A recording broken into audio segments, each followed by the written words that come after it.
Elle gisait sur le bord d'une route gelée, une forme sombre contre un blanc infini, sa patte écrasée serrée dans un piège en acier. Elle n'essayait plus de s'échapper. Au lieu de cela, elle utilisait son corps brisé pour protéger un minuscule chiot à peine vivant, tremblant sous sa poitrine. Pour le monde, elle n'était rien de plus qu'un outil de chasse jeté destiné à disparaître dans la tempête. Personne n'était censé la trouver, et personne ne croyait qu'un animal blessé ferait jamais confiance à un humain de sa vie. Mais cette nuit-là, un camion de passage ralentit, et l'homme à l'intérieur choisit de s'arrêter, changeant tout. Si vous croyez qu'aucune vie ne devrait être laissée à mourir seule dans le froid, abonnez-vous à la chaîne. Cette histoire pourrait juste restaurer votre foi en les miracles. La neige tombait de côté sur les abords d'Anchorage, Alaska, transformant la nuit en un vaste flou silencieux, où ciel et terre s'effaçaient l'un l'autre sans excuse. Ethan Walker conduisait lentement, les deux mains fermes sur le volant de son pick-up taché de bouilleux, scrutant la route étroite qui coupait à travers l'épicéa et la glace comme une vieille cicatrice. À 42 ans, Ethan se tenait avec l'immobilité disciplinée d'un homme qui avait autrefois vécu par des ordres et des conséquences. Il était grand, aux épaules larges, avec un corps durci par des années de conditionnement militaire plutôt que par vanité. Ses cheveux noirs, autrefois courts réglementaires, avaient une poussée de manière inégale aux tempes, étirées pour cacher. Une barbe taillée ombrait une mâchoire nette soulignant des pommettes sculptées par la fatigue plus que par l'âge. Ses yeux bleu acier, observateurs, clignant rarement, appartenaient à quelqu'un qui avait appris que l'hésitation pouvait tuer. Ethan avait été un Navy SEAL pendant près de 2 décennies. L'Afghanistan l'avait façonné. Perdre 3 hommes sous son commandement durant une mission qui avait mal tourné avait brisé quelque chose en lui. Non pas bruyamment, mais définitivement. Depuis sa décharge honorable 2 ans plus tôt, il parlait peu, évitait les foules et faisait plus confiance à la routine qu'aux gens. Anchorage était assez au nord pour garder le monde à distance, et la solitude convenait à la culpabilité silencieuse qu'il portait comme une couche de vêtements supplémentaires. Le chauffage ronronnait faiblement. Les essuie-glaces menaient une bataille perdue contre la glace. Puis, juste après un virage, les phares captèrent quelque chose d'anormal contre la neige. Sombre, bas, immobile, pourtant de forme incorrecte. Le pied d'Ethan frappa le frein avant que la pensée ne le rattrape. Le camion glissa, grogna, puis s'arrêta. Le silence suivit, brisé seulement par le vent griffant le métal. Ethan expira une fois. Son pouls ralentit. L'entraînement s'enclencha. Il enfila sa lourde parka, sortit dans le froid botte, s'enfonçant profondément à chaque pas. Le vent brûlait son visage à vif, mais il le remarqua à peine. Il approcha de la forme prudemment, scannant pour des pièges, des menaces mouvements. C'était un chien, un berger allemand. L'animal gisait sur le côté, massif, même en effondrement. Son épais pelage zibeline et noir incrusté de glace. Une puissante patte avant était prise dans un piège de chasse en acier. Mâchoire serrée cruellement autour de l'os et du muscle. Le sang tachait la neige en sombres pétales gelés. Les oreilles du chien étaient plaquées en arrière-dents découvertes, non pas en attaque, mais en avertissement. Ses yeux ambrés se fixèrent sur ceux d'Ethan, avec une concentration féroce et intelligente. Ce n'était pas un chien errant. Le chien était mature, peut-être 4 ou 5 ans, avec la carrure d'un animal de travail, poitrine large, membres musclés, posture disciplinée, même dans l'agonie. Une cicatrice estompée courait sous un œil, du genre gagné à l'entraînement ou au service, non pas en errant dans les rues. Le chien ne gémissait pas, ne suppliait pas. Il endurait. Puis Ethan vit ce que le chien protégeait. Sous son ventre, à peine visible contre la neige, tremblait un minuscule chiot berger allemand. Nouveau-né, yeux scellés fermés pour mince et sombre, son corps pas plus grand que le gant d'Ethan. Il se pressait faiblement contre la chaleur de sa mère blessée, ignorant le piège, la tempête, l'inévitabilité de la mort qui approchait. Quelque chose se tordit dans la poitrine d'Ethan. Pour un instant, la mémoire surgit inopinément sable, tir d'arme, un coéquipier blessé se vidant de son sang, tandis que la main d'Ethan tremblait. Malgré chaque exercice qu'il avait maîtrisé, il avait été trop tard alors. Il entendait toujours ce silence après. Le chien grogna bas, une vibration plus ressentie qu'entendue. Ethan cessa de bouger. Il leva lentement ses mains, paumes ouvertes, un signal universel qui transcendait les espèces. « Doucement », murmura-t-il, voix rauque de désuétude. Il n'était pas sûr à qui il parlait, le chien, le passé ou lui-même. Le vent hurlait plus fort, neige mordant dans la peau exposée. Le piège était illégal, destiné au gros gibier. Quiconque l'avait dit n'avait pas prévu de revenir bientôt. Sans aide, le chien se viderait de son sang ou gèlerait. Le chiot ne durerait pas 1 heure. Ethan resta là, le froid rampant à travers ses bottes, pesant le risque contre la conséquence. Il pouvait partir. La partie rationnelle de lui argumentait que la nature était cruelle, que l'interférence ne changeait rien à long terme, qu'il ne devait rien.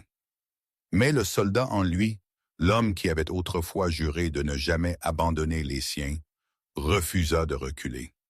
Lentement, délibérément, Ethan atteignit la lampe de poche à sa ceinture et la posa sur la neige, créant une flaque de lumière constante. Les yeux du chien suivaient chaque mouvement. Le chiot gémit un son si faible qu'il disparut presque dans la tempête. Ethan déglutit. « D'accord, dit-il doucement, nous allons régler ça. » Au-dessus d'eux, la tempête faisait rage, indifférente aux promesses, inconsciente que sur une route oubliée, 3 vies venaient de se heurter, et aucune d'elles ne repartirait inchangée. Ethan s'agenouilla lentement dans la neige, chaque mouvement délibéré, contrôlé de la manière dont il avait autrefois approché des munitions non explosées dans des déserts étrangers. Le grognement du berger allemand s'approfondit, vibrant à travers l'air gelé, mais il ne bondit pas. Son corps tremblait violemment maintenant, non par agressivité, mais par perte de sang et froid. Le chiot gémit de nouveau, plus faiblement cette fois, un son qui glissa droit au-delà des défenses d'Ethan et se logea quelque part sous ses côtes. Il évalua le piège avec l'œil d'un soldat. Acier industriel, trop épais pour être ouvert à main nue, conçu pour retenir quelque chose de grand, jusqu'à ce qu'il meure seul. Quiconque l'avait dit savait exactement ce qu'il faisait, et cette cruauté silencieuse durcit quelque chose dans la mâchoire d'Ethan. Il retira ses gants, ignorant comment le froid mordait instantanément dans ses doigts cicatrisés. Il y a des années, les gelures avaient revendiqué la sensation dans 2 d'entre eux lors d'une extraction hivernale qui avait mal tourné. La douleur signifiait peu pour lui maintenant. Il enleva sa lourde parka et, parlant doucement, la lança en avant, de sorte qu'elle atterrit sur la tête et les épaules du chien. L'animal se débattit une fois, les dents claquant aveuglément, mais Ethan était déjà dessus, utilisant son poids, immobilisant le corps puissant avec les genoux et les avant-bras, comme il l'avait fait autrefois, avec des combattants ennemis. C'était une terrible lutte intime, du sang chaud s'infiltrant à travers la neige souffle, fumant, muscles brûlants. « Reste, marmonna-t-il, non comme un ordre, mais une supplication. » Le chien s'affaiblit plus vite qu'Ethan ne s'y attendait. Le choc faisait déjà son œuvre. D'un bras soutenant l'animal, il griffa la neige jusqu'à l'endroit où la chaîne du piège disparaissait dans le sol. Un boulon d'ancrage rouillé était enfoncé profondément à côté d'une racine d'arbre. Ethan atteignit dans la benne de son camion, attrapa une clé à pneu et une clé plate et se mit au travail. Le métal hurla contre le métal. Ses épaules protestèrent d'anciennes blessures, ravivant un souvenir de l'explosion qui l'avait arraché de ses pieds des années auparavant et l'avait laissé avec une boiterie. Il cachait bien. Finalement, le boulon céda. La chaîne se détendit. Le piège écrasait toujours la patte du chien, mais il n'était plus lié à la terre. C'était suffisant pour l'instant. Ethan ne relâcha pas l'animal immédiatement. Il attendit que le chien cesse de lutter jusqu'à ce que la lutte se vide de son corps, ne laissant que le souffle et la douleur. Lentement, il recula, gardant la parka entre eux. La tête du chien se leva faiblement, les yeux brûlants, puis retomba. Ethan expira longuement et d'une voix tremblante. Il se dirigea ensuite vers le chiot. Il était plus froid qu'il n'avait craint, petite poitrine battant irrégulièrement. Il le ramassa doucement, surpris par sa légèreté, comme tenir un souvenir au lieu d'une chose vivante.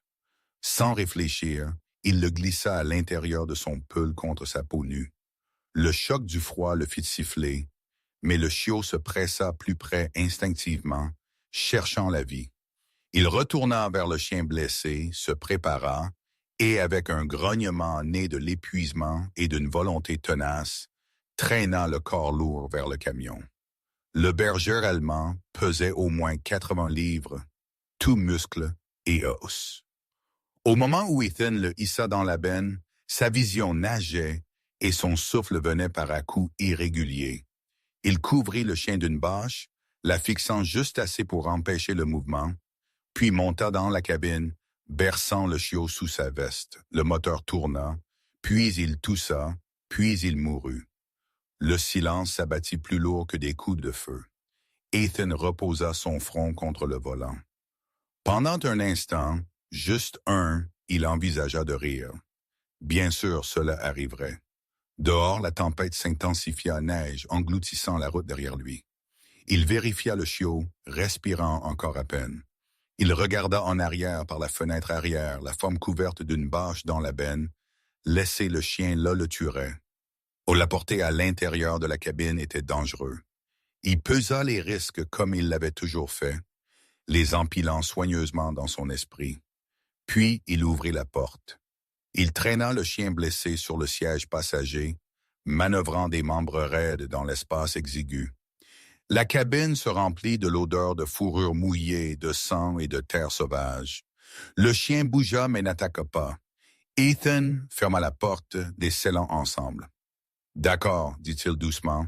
Vois, nous sommes là-dedans maintenant. » Dehors, le vent hurlait, indifférent à l'intérieur, 3 vies endommagées attendirent à travers la plus longue nuit, liées par une décision qui ne pouvait plus être défaite. Le froid s'insinua lentement comme un ennemi pensant. Il se glissa à travers les joints des portes du camion tiré autour des bottes d'Ethan et grimpa le long de sa colonne vertébrale avec une intention patiente. Dehors, la tempête ne montrait aucune pitié. La neige battait la cabine par vagues régulières, et le vent gémissait avec une persistance creuse, presque humaine. À l'intérieur, l'espace était étroit, lourd de souffle sang et de l'odeur sauvage et âcre d'un animal blessé. Ethan s'assit rigidement sur le siège conducteur, chaque sens en alerte, chaque muscle préparé à une violence qui ne vint jamais. Le berger allemand gisait sur le siège passager, son corps massif recroquevillé anormalement pour s'adapter à l'espace. Sa respiration était superficielle, irrégulière. Chaque soulèvement de sa poitrine un petit acte de défi. Les yeux ambrés suivaient les mouvements d'Ethan avec une intensité décroissante, ne brûlant plus de menaces, mais d'une vigilance brute. Le chien était toujours dangereux. Ethan le savait. Mais l'épuisement et la blessure avaient émoussé son tranchant. Cet animal ne se rendait pas. Il endurait. Ethan respectait cela. Il desserra lentement sa ceinture de sécurité et déplaça son poids, attentif à ne pas provoquer. Les années de combat lui avaient appris que la peur venait souvent de l'imprévisibilité et que la prévisibilité, même dans la douleur, pouvait faire gagner du temps. Il atteignit derrière le siège et tira une couverture thermique de rechange du genre qu'il avait porté bien avant la vie civile. Sa surface argentée froissa doucement. Les oreilles du chien tressaillirent, mais il ne grogna pas. Ethan drapa la couverture soigneusement sur les quartiers arrière de l'animal, évitant la patte piégée, minimisant la pression. Le chien émit un son bas, pas un grognement, pas un gémissement, mais quelque chose entre les deux, ancien et retenu. Ethan hocha la tête une fois comme s'il reconnaissait un camarade soldat. Sous son pull, le chiot remua faiblement, son minuscule corps pressé plus près de sa poitrine, cherchant la chaleur sans comprendre sa source. Ethan glissa une main à l'intérieur de ses vêtements, couvrant la forme fragile. La peau du chiot était froide, son battement de cœur flottant comme un papillon piégé. Hypothermie.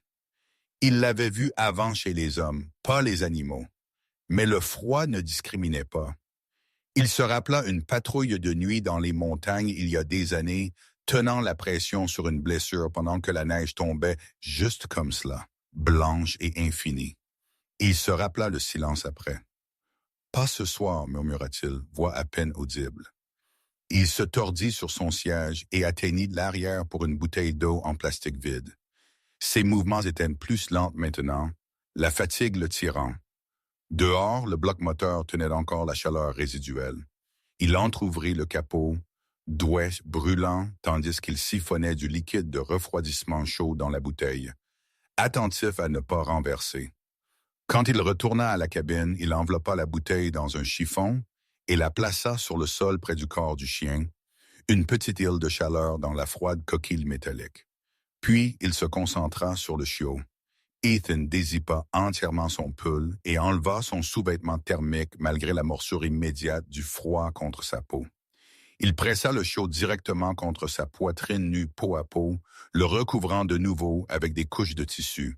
Son corps frissonna involontairement, mais il se força à respirer régulièrement. Ce n'était pas différent de stabiliser un coéquipier blessé. Température, circulation, temps, minutes s'étirèrent. La tempête hurlait dehors implacable, mais à l'intérieur de la cabine, le monde se rétrécit au souffle et au battement de cœur. Ethan frotta le chiot doucement, stimulant la circulation, murmurant des mots qu'il n'avait pas prononcés à voix haute depuis des années, phrases absurdes, demi-prières, fragments d'encouragement sans structure ni croyance. Sa voix se brisa une fois. Il déglutit et continua. En face de lui, le berger allemand regardait. Les yeux de l'animal s'adoucirent, le tranchant émoussé par quelque chose d'inconnu. Il se déplaça légèrement, ignorant la douleur, rapprochant sa tête. Le nez du chien tressaillit, aspirant l'odeur d'Ethan, l'odeur du chiot, la chaleur partagée. Une compréhension silencieuse s'installa dans la cabine. Pas de confiance, pas encore, mais de la reconnaissance. Ils étaient tous piégés. Ils combattaient tous le même ennemi. Le temps se brouilla. Les membres d'Ethan s'engourdirent.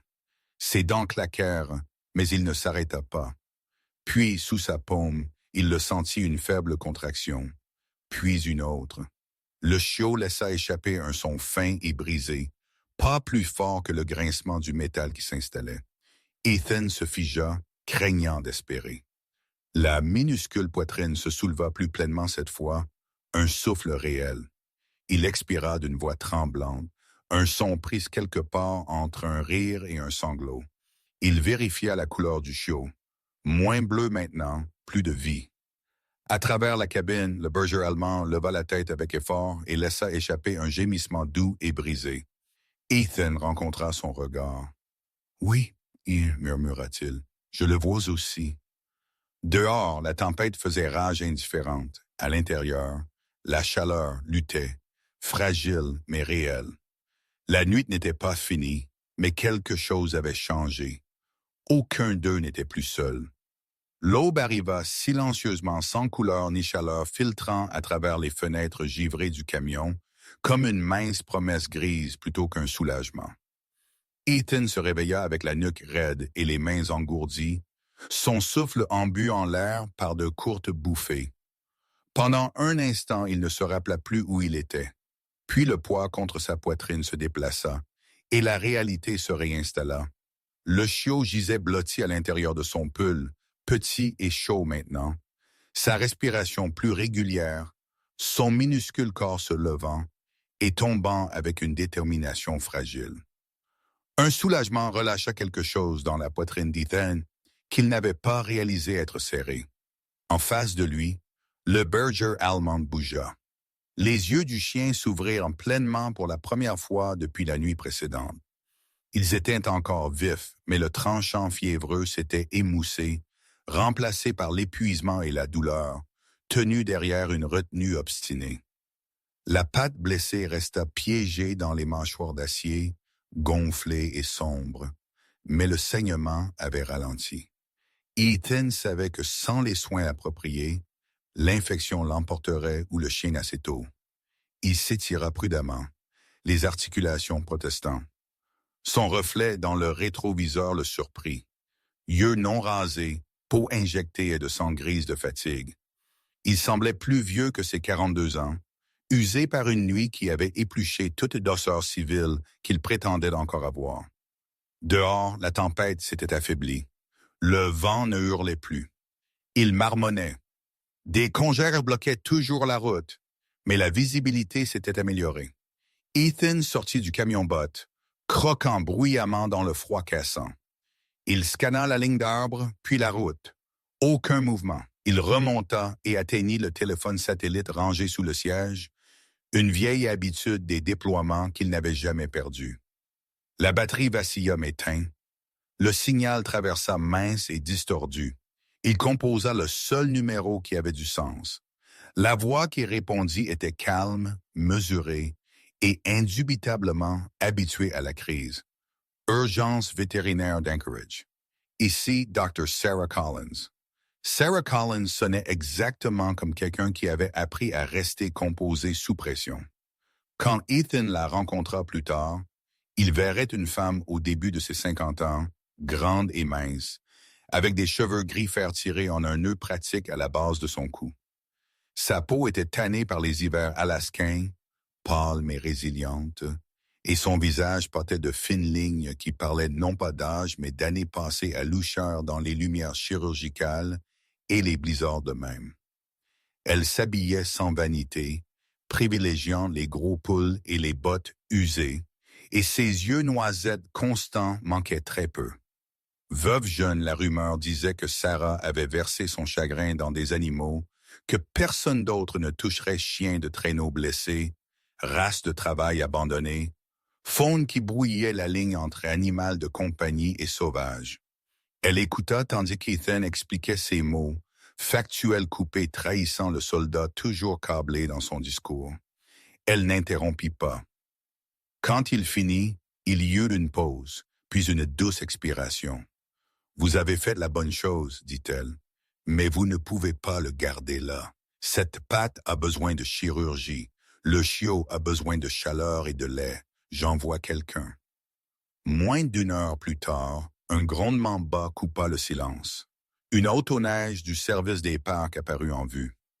Peinture orange ternie par la glace et l'usage. Le conducteur descendit un homme large dans la fin de la trentaine nommé Mark Reynolds. Mark avait la carrure épaisse de quelqu'un qui avait passé sa vie dehors avec une barbe rousse qui semblait en permanence saupoudrée de givre et un comportement qui équilibrait l'humour avec la prudence. Ancien militaire blessé à l'étranger, il avait échangé un uniforme pour un autre et trouvé la paix dans des patrouilles de nature sauvage prévisibles. Il embrassa la scène d'un seul coup d'œil. « Nuit d'enfer », marmonna-t-il, non jugeant, juste honnête. Ensemble, ils transférèrent le chien soigneusement dans le compartiment arrière isolé de l'autoneige. Le berger allemand grogna une fois quand il fut déplacé, puis s'installa, conservant l'énergie. Le chiot fut placé dans une cage de transport chauffée marque produite sans commentaire. Ethan roula en silence à côté de lui, regardant la route défiler, sentant quelque chose d'inconnu presser contre ses côtes. Pas la peur, pas le regret, mais la responsabilité. À la clinique, Sarah bougea vite. Ses mains étaient sûres, sa voix ferme, mais pas froide. Elle évalua la patte, le chiot, puis finalement Ethan lui-même, son regard s'attardant un instant plus longtemps que nécessaire. « Vous avez l'air pire qu'eux, » dit-elle sèchement. Il faillit sourire. Tandis qu'il préparait le chien pour la chirurgie, Sarah fit une pause, ses doigts écartant la fourrure près de l'oreille. En dessous, estompé mais indubitable, était une marque de série tatouée. Pas sauvage, pas aléatoire. « Ce chien était entraîné, dit-elle doucement, et abandonné. Ethan hocha la tête une fois. Il savait déjà ce que cela signifiait. Quand les portes de la chirurgie se fermèrent, il s'assit seul dans la salle d'attente, les mains jointes, l'épuisement le tirant finalement sous. Dehors, le soleil monta plus haut, pâle et froid, mais stable. Le pire de la nuit était passé. Ce qui viendrait ensuite ne serait pas plus facile, mais ce serait différent. La clinique sentait l'antiseptique et le vieux bois, un mélange étrange qui rappela à Ethan les hôpitaux de campagne improvisés dans des endroits jamais destinés à guérir qui que ce soit. Il s'assit les coudes sur les genoux, les mains jointes, fixant une photographie fanée sur le mur d'en face.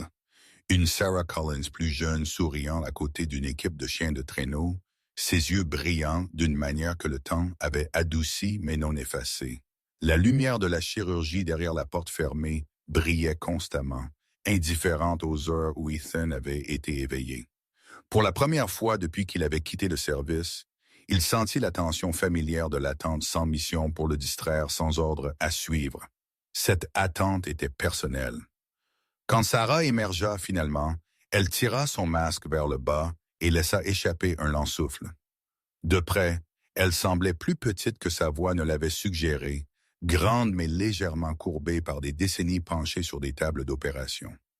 Ses cheveux gris s'étaient échappés de son nœud, encadrant un visage à la fois sévère et bon. Le genre de femme qui ne gaspillait pas la compassion, mais ne la retenait jamais quand cela importait. « Elle est stable », dit Sarah. « Tissu perdu, mais nous avons sauvé la patte. Cela prendra du temps et des soins. » Ethan hocha la tête, les mots s'enfonçant lentement. « Et le chiot combattant, » répondit Sarah, comme sa mère. Cela valut le fantôme d'un sourire. Plus tard, Ethan fut autorisé à entrer. Le berger allemand gisait sur un tapis rembourré, pattes enveloppées de bandages épais, la poitrine se levant régulièrement. La fièvre était tombée, ses yeux s'ouvrirent quand il s'approcha. Ils étaient plus clairs maintenant, toujours gardés, mais plus vifs de peur. Ethan s'accroupit, gardant ses distances, la laissant le lire à son propre rythme. « Tu es plus dur que tu n'en as l'air, » murmura-t-il. Sarah regardait depuis l'embrasure de la porte. « Elle aura besoin d'un endroit calme pour récupérer, » dit-elle, et de quelqu'un de patient. Son regard se posa sur lui, pesant. Ethan comprit la question qu'elle ne posait pas. Il pensa à sa cabane près de la ligne d'arbres, le silence qui pesait trop fort certaines nuits, la routine qui le maintenait en vie, mais jamais tout à fait vivant. « J'ai de la place, » dit-il finalement. Le chiot vint ensuite. Émitouflé dans une couverture, il se tortillait faiblement, les yeux toujours scellés, le nez tressaillant comme s'il cartographiait un monde qu'il n'avait pas encore vu. Sarah le lui tendit soigneusement, biberonné toutes les quelques heures. « Vous êtes sûr? » Ethan regarda la minuscule vie dans ses mains, à quel point elle s'y adaptait naturellement. « Oui, dit-il, je le suis. » Des semaines passèrent tranquillement. La cabine changea.